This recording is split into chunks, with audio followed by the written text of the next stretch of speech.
DSC preparation కి మిగిలిన తక్కువ సమయాన్ని డిఎస్సి 2024 యాప్ లేదా DSC2024.com తో జాబ్ ని సాధించండి.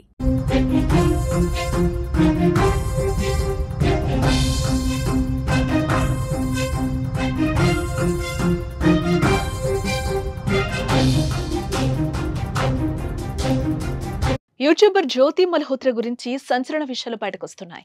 హనీ ట్రాప్ కు గురై డబ్బుల కోసం ఆమె దేశ రహస్యాలను పాకిస్తాన్ కు గుట్టు చప్పుడు కాకుండా చేరవేసినట్టు అధికారుల విచారణలో తేలుతోంది. జ్యోతి మల్హోత్రాను నిఘా సంస్థలు ఒకవైపు విచారిస్తూ ఉండగా మరోవైపు హర్యానా పోలీసులు ఆమె డైరీని స్వాధీనం చేసుకోవడంతో ఆమె పాకిస్తాన్ పర్యటన గురించి మరింత రహస్య సమాచారం లభ్యమైంది. విస్తుపోయే విషయాలు వెలుగులోకొచ్చాయి. పాక్ పర్యటన విషయాలను డైరీలో రాసుకున్న జ్యోతి ఆ దేశంపై వల్లమాలిన ప్రేమ వలకపోస్తూ ఆ దేశంపై పొగడ్తలు కురిపించింది.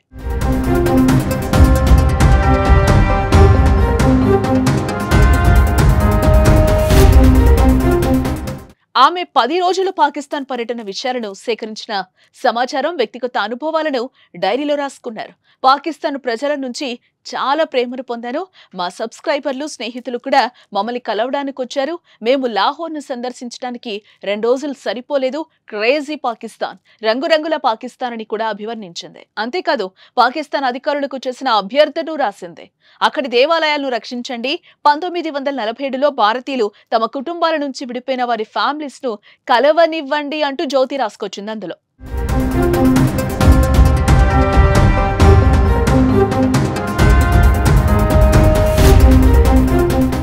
భారత్ ఇటీవల గెంటేసిన పాక్ విదేశాంగ కమిషన్ అధికారి డానిష్ జ్యోతికి ఆ దేశంలో ఏర్పాట్లు చేశారు. పాక్ పర్యటనలో జ్యోతి పలు పార్టీల్లో పాల్గొంది. యూట్యూబర్ జ్యోతి మల్హోత్రాను అలీ అహ్వాన్ అనే వ్యక్తికి అతడు పరిచయం చేశాడు.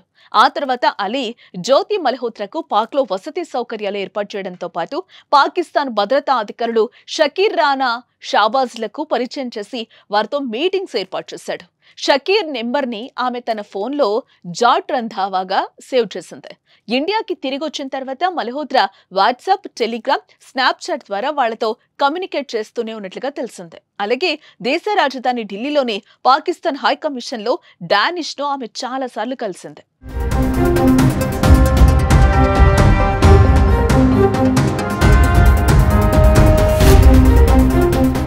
జ్యోతి మల్హోత్రా పాకిస్తాన్ ఇంటెలిజెన్స్ ఏజెంట్లతో సంబంధాలున్నాయని ఒప్పుకున్నట్లు ఢిల్లీలోని పాకిస్తాన్ హై కమిషన్ అధికారి డానిష్ పలుమార్లు సంప్రదింపులు జరిపినట్లు విచారణలో అంగీకరించినట్లుగా తెలుస్తోంది. 2023లో పాకిస్తాన్ కు వెళ్లడానికి వీసా కోసం హై కమిషన్ కు వెళ్లినప్పుడు తాను మొదటిసారి డానిష్ ని కలిశానని అధికారుల ముందు ఒప్పుకుంది.